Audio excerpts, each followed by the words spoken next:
morning. I'm getting ready to go do a shoot for a local Maui business for my company, Maui Makai, and I'm so stoked because I just love it. I love working with local people on their visions and their dreams, and it's just the most fulfilling feeling in the world to be like, wow, this is what you did. You live on this tiny island in the middle of the Pacific, and you decided, I'm gonna start a business.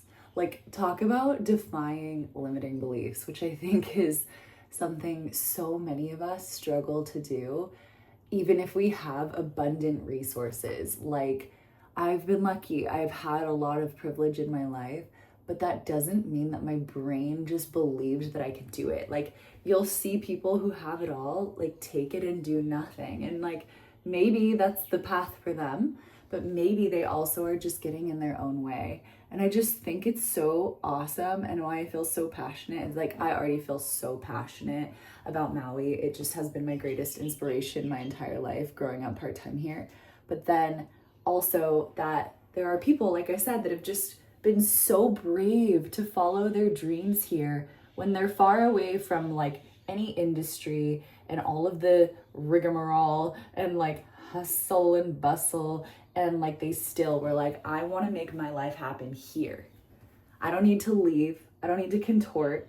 I can just do it right from this beautiful place on the map.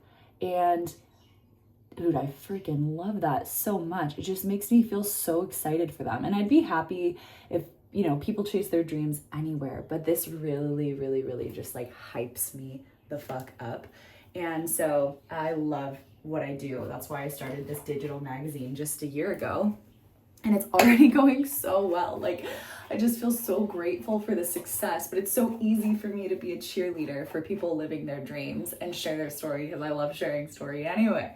So it's like the most symbiotic, wonderful thing. I get to have these fun new experiences. And something about me is I'm an Enneagram 7 and 4. Like, literally I test one or the other, just kind of depending on the day. That's the same as my Myers-Briggs. Like, I'm an INFJ some days and an ENFJ some days. Like, I'm just one little tick away. And I know 4 and 7 are like kind of different. The core difference is that I think the Enneagram 7's biggest fear is being in pain. And the Enneagram 4's biggest fear in this life is having something fundamentally wrong with them. And so I think that, to be honest, I'm more afraid of having something fundamentally wrong with me than I am being in pain. Like, fuck, I hate pain. Who doesn't? Pain's not fun. But the truth is, I'd rather lean into pain if it means growth, right? Or if it means having like a very important lesson or experience. I'm not afraid of that. And I also realize, like, I love a lot of Enneagram 4s and like their work, like Frida Kahlo, Billie Eilish, just a lot of these emo types, you know. And that's fuck, what could I say? Like, I'm like the most positive, sparkly emo you'll ever meet in your life. And so that's why, like, I am a 4-7 hybrid. Like, I'm just both. Just depending on the moment of the day, but mostly a 4, I guess. And I've resisted that because I'm like, but I am such an enthusiast, and I do love new experiences so much, and I love celebrating people in those experiences as well, and just new, exciting, like, that's just my favorite. But I love the depths too, so yeah. Anyways, I just went on that little tangent to say that I'm doing that today, and how much belief systems get in our way. And even with personality tests, like, I used to love all this stuff for self-study reasons, because for me, learning about myself has been so important in like getting out of people pleasing and finally learning how to just be my own person. And so for a while I needed to go through like tests to tell me who I was, which is so crazy, but it felt so good to just start connecting with myself and feeling myself again, and learning like, oh, I have this deodorant clump, which is so nice. And learning that like it doesn't necessarily have to be our end all be all, but it's a good framework we can work out of. And also, even if it felt completely inaccurate somehow, like that's a reflection for you to be like, no, this is who I am. This is who I am, not what this test says I am or what astrology says I am or whatever it is, which I have fun with all of those things. I think they all have some merit, I really do. But I also am of the belief that we get to define who we are and that we can evolve and change and that we will throughout our lives. So nothing has to be like rigid, or you don't have to blame your life on the things, you know? And that just anything that limits you is what I'm asking you to look at. Anything that says, I can't because this is the only way, or like this is who I am, or this is my upbringing, or this is where I live, or whatever it is, get rid of that because none of it's true. Like I want you to feel so infinite and just that there's a possibility. You don't have to know how for there to be a possibility. Like you don't have to know how to build a rocket to know that rockets exist, right? I bet some like conspiracy theorist is gonna be like, yeah, I've never seen one in real life. Like, whatever. And I get that that's also the hard part is like some of our conditioning is just what we've been, it's just what we've been exposed to. But just because what we've been exposed to is our reality doesn't mean that it is the end all be all reality. By the way, I never brushed my hair. I should probably do that sometimes. It was just so nasty. I had to do it today. We got a little greasiness going because it's probably been like a week since I've washed it, which is what I tend to do. I kind of go like every 4 days. And then of course, if I'm surfing and stuff, like it's much more frequent, just depending on the waves. But anyway, I just really wanted to say, like, I've worked on my limiting beliefs for a long time around business and what's possible and following my dreams, and I've done lots of it myself. And it really doesn't even matter what you're given.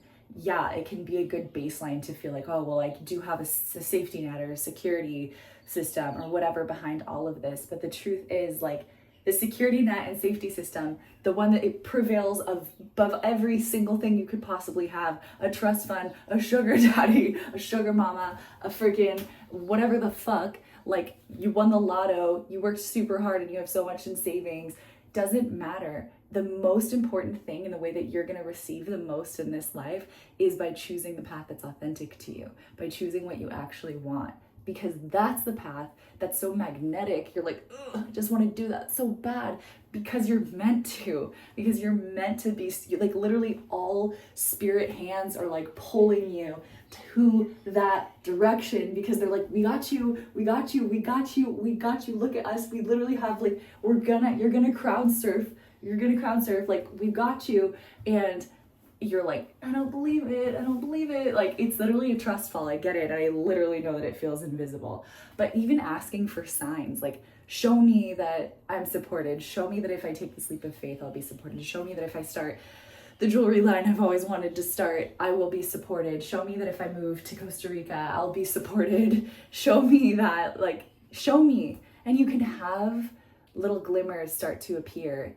And when you get those signs that are just like all too big to ignore, you gotta just start to say yes. And I'll tell you that, like, I have two schools of thought because I am very like woo-woo, but I'm also very realist. Like, one is that you ask for the signs because you actually also really want it.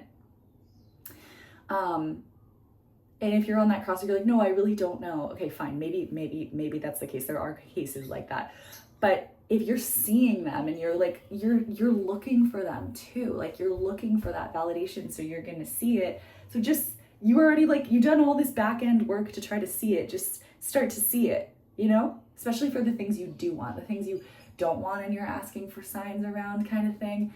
That can be a little more complicated. But the things you do want, if you're like, show me a sign I should move to Taiwan. I don't know. It's like, you do know, like, you really want to go. So just like, okay, let the signs show you, but you're probably going to see them and then maybe you'll make another excuse. Like, just say yes. The other thing is, like, on the mystical side, yeah, I do believe your whole spirit team, ancestors, whatever, future, past versions of you, quantum realm, God, I don't even know, whatever you believe in, is out here saying, I'm going to show you, like blinking lights, hello, like go this way. So go that way, because there's no, like I said, there's no greater safety net than the one where you follow your dreams. that one is the one where you are truly supported. Like, you're being guided to that because you're supported. That's a reason you came here, you know? Does that make sense?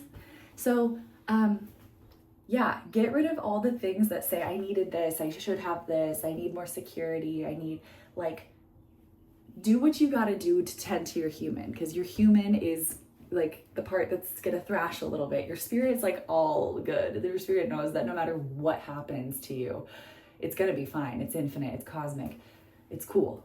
Your human's like, so get your human on board. Start loving on that part of you. Just give it a lot of reassurance and love, and just when you catch it in negative cycle and limiting beliefs and hitting walls, just be like, hey, I see you, but there is an infinite possibility. There is infinite possibility. Anything is possible, especially if you feel drawn to it. It's for you. I love you. You're so sweet. Mwah, mwah, mwah. And we'll take baby steps together. And if you need a little bit more reassurance, we'll do that, and we'll find ways. If you really feel like there's a little something extra you need, we'll try to tend to that. But I also, this is your spirit talking, need you to trust me. Come with me. Trust me a little bit. We can do a little like dance together. I'll dance with you, you dance with me, but dance with me too. Because a lot of time we don't. Does that make sense? Okay, I gotta go to this shoot. Speaking of, I'm like gonna be late. I'm like, I love people's dreams. It makes me so happy. And then I'm like sitting here talking about the dreams, like, I'm gonna be late if I keep talking to you. So thanks for listening. Do you live your life? You'll be supported. Even me starting this business, Maui Makai, so much happened immediately. Within like 3 months of really starting this business, I already signed 5-year-long clients and then so many more other projects. Like, it is so amazing how quickly shit happens. Like, things move. And I'll actually say this, after I started tapping on money, like literally shifting my beliefs, that's what tapping does. At least that's how I use it. I'll tap on my belief around money and like my limitations, or like I don't deserve it, people need it more, or like whatever the thing is. And once I started to shift my relationship with that, after 1 month of tapping on money every day, I literally signed pretty much all of those year-long clients I was just talking about and got a new client. I made $11,000 in like a week, okay? I just want you to say that, to know that. And there's more to be made. There's more to be made. There's more. And it doesn't mean like this is greed. It means this is abundance. This is the universe seeing that I'm in my true state of alignment and contribution. And that's magnetic. And that there is reciprocity there. That like you are giving right in the sweet spot of where you're meant to be giving. And people will recognize that. People will flow back to you. Like, it's just going to be this beautiful dance of flow and reciprocity and magnetism. And it's easy. It feels like you're breathing and you're just having fun, which I literally do, and I was, and that all the things. So, yeah. Okay. Thank you for being here today. I wish for everyone to know their truest potential and that anything is possible. And if you don't believe it, I have tons of resources on my website. I have a membership called the Lush Life Community, which is all about truly reconnecting with yourself to live your most lit and luscious life. And it has all of these practices to just stay on that. You can use the same ones over and over again. You can switch it up every day. I upload every week. And then I do 2 workshops a month now where I coach people in real time, and we do workshops on these really powerful topics about staying connected to yourself, living your most aligned, beautiful life. So go check that out if you haven't already. And also know I have a retreat coming up from January 15th through January 18th, 2026 here on Maui. It's gonna be so rad. And also, and that's for women only, also called Lit and Luscious. Come home to your authentic joy with my friend Laura Juergens, who's a sex, love, and intimacy coach that I worked with personally, who had changed my life. Also my limiting beliefs around that, which is very connected to our abundance in the world, sexuality. And it's not my expertise. I do have a lot to say, so I'll share on this channel, but accompanying me in all of these different things. So it's just going to be so powerful. So check that out if you haven't already. Subscribe to stay along for the ride. Thank you, and I love you.